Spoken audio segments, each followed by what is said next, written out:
Chapter 4 Tolstoy on Lincoln. Before you read, work in groups of 4 or 5. Read this excerpt from the letter of the great American President Abraham Lincoln. He wrote this letter to his son's teacher. My son starts school today. It is all going to be strange and new to him for a while, and I wish you would treat him gently. It is an adventure that might take him across continents. All adventures that probably include wars, tragedy, and sorrow. To live this life will require faith, love, and courage. Lincoln has mentioned 3 virtues that one must possess to live his life. Discuss some more virtues that can help you live a fruitful life. Tolstoy holds Lincoln world's greatest hero. Visiting Leo Tolstoy in Yasnaya with the intention of getting him to write an article on Lincoln. I unfortunately found him not well enough to yield to my request. However, he was willing to give me his opinion of the great American statesman, and this is what he told me. Of all the great national heroes and statesmen of history, Lincoln is only one real giant. Alexander, Frederick the Great, Caesar, Napoleon, Gladstone, and even Washington stand in greatness of character, in depth of feeling, and in a certain moral power far behind Lincoln. Lincoln was a man of whom a nation has a right to be proud. He was a Christ in miniature, a saint of humanity, whose name will live thousands of years in the legends of future generations. We are still too near to his greatness to appreciate his divine power, but after a few centuries more, our posterity will find him considerably bigger than we do. His genius is still too strong and too powerful for a common understanding, just as the sun is too hot when its light beams directly on us. If one would like to know the greatness of Lincoln, one should listen to the stories which are told about him in other parts of the world. I have been in wild places where one hears the name of America uttered with such mystery as if it were some heaven or hell. I have heard various tribes of barbarians discussing the New World, but I heard this only in connection with the name of Lincoln. Lincoln as the wonderful hero of America is known by the most primitive nations of Asia. This may be illustrated through the following incident. Once while traveling in the Caucasus, I happened to be the guest of a Caucasian chief of the Circassians who, living far away from civilized life in the mountains, had but a fragmentary and childish comprehension of the world and its history. I was received with the usual Oriental hospitality, and after our meal was asked by my host to tell something of my life. Yielding to his request, I began to tell him of my profession, of the development of our industries and inventions, and of the schools. He listened to everything with indifference. But when I began to tell about the great statesman and the great journals of the world, he seemed at once to become very much interested. Wait a moment, he interrupted. After I had talked a few minutes, I want all my neighbors and my sons to listen to you. I will call them immediately. He soon returned with a score of wild-looking riders and asked me politely to continue. It was indeed a solemn moment when those sons of the wilderness sat around me on the floor and gazed at me as if hungering for knowledge. I spoke at first of our Caesars and of their victories. Then I spoke of the foreign rulers and of some of the greatest military leaders. My talk seemed to impress them deeply. When I declared that I had finished my talk, my host, a grey-bearded, tall rider, rose, lifted his hand and said very gravely, But you have not told us a syllable about the greatest journal and greatest ruler of the world. We want to know something about him. He was a hero. He spoke with a voice of thunder. He laughed like the sunrise, and his deeds were strong as the rock and as sweet as the fragrance of roses. The angels appeared to his mother and predicted that the son whom she would conceive would become the greatest the stars had ever seen. He was so great that he even forgave the crimes of his greatest enemies and shook brotherly hands with those who had plotted against his life. His name was Lincoln, and the country in which he lived is called America, which is so far away that if a youth should journey to reach it, he would be an old man when he arrived. Tell us of that man. Tell us, please, and we will present you with the best horse of our stock, shouted the others. I looked at them and saw their faces all aglow. While their eyes were burning, I saw that those rude barbarians were really interested in a man whose name and deeds had already become a legend. I told them of Lincoln and his wisdom, of his home, life and youth. They asked me 10 questions to one which I was able to answer. They wanted to know all about his habits, his influence upon the people and his physical strength. But they were very astonished to hear that Lincoln made a sorry figure on a horse and that he lived such a simple life. Tell us why he was killed, one of them asked. I had to tell everything. After all, my knowledge of Lincoln was exhausted. They seemed to be satisfied.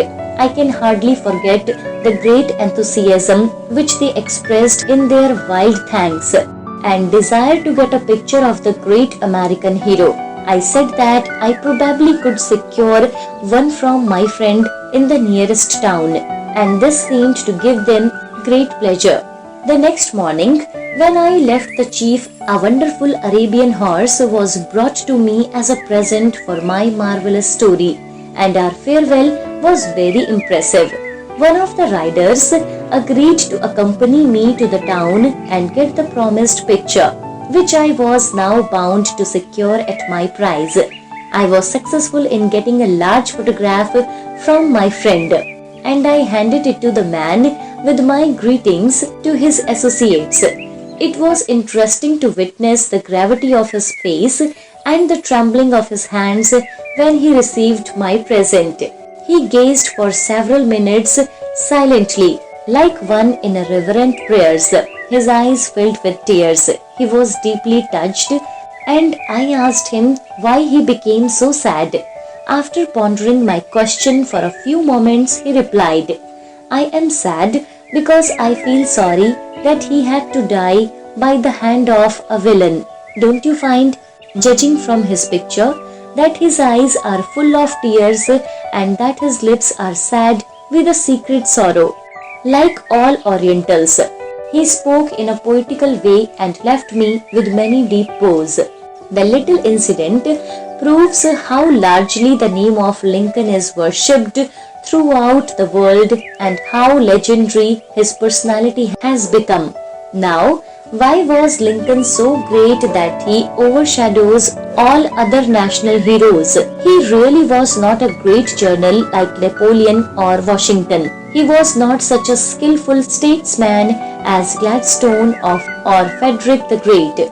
But his supremacy expresses itself altogether in his peculiar moral power and in the greatness of his character.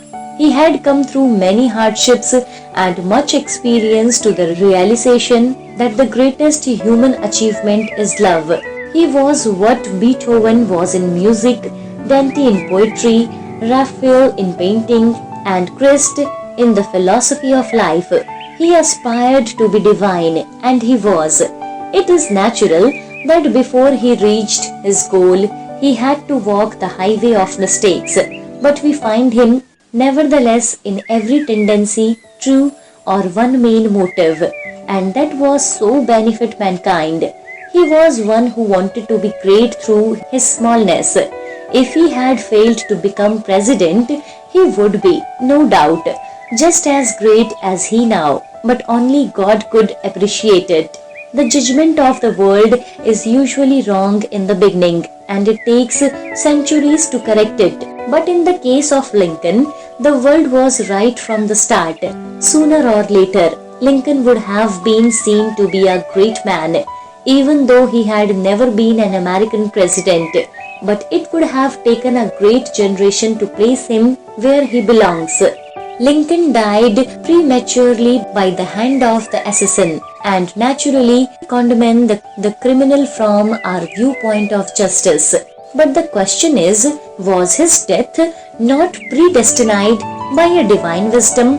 And was it not better for the nation and for his greatness that he died just in that way and at that particular moment? We know so little about that divine law which we call fate, that no, according to that eternal law, the greatest of national heroes had to die, but an immortal glory still shines on his deeds. However, the highest heroism is that which is based on humanity, truth, justice, and pity. All other forms are doomed to forgetfulness. The greatness of Aristotle or Kant is insignificant compared with the greatness of Buddha, Moses, and Christ. The greatness of Napoleon, Caesar, or Washington is only moonlight by the sun of Lincoln.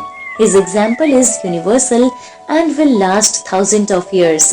Washington was a typical American. Napoleon was a typical Frenchman. But Lincoln was a humanitarian as broad as the world. He was bigger than his country, bigger than all the presidents together.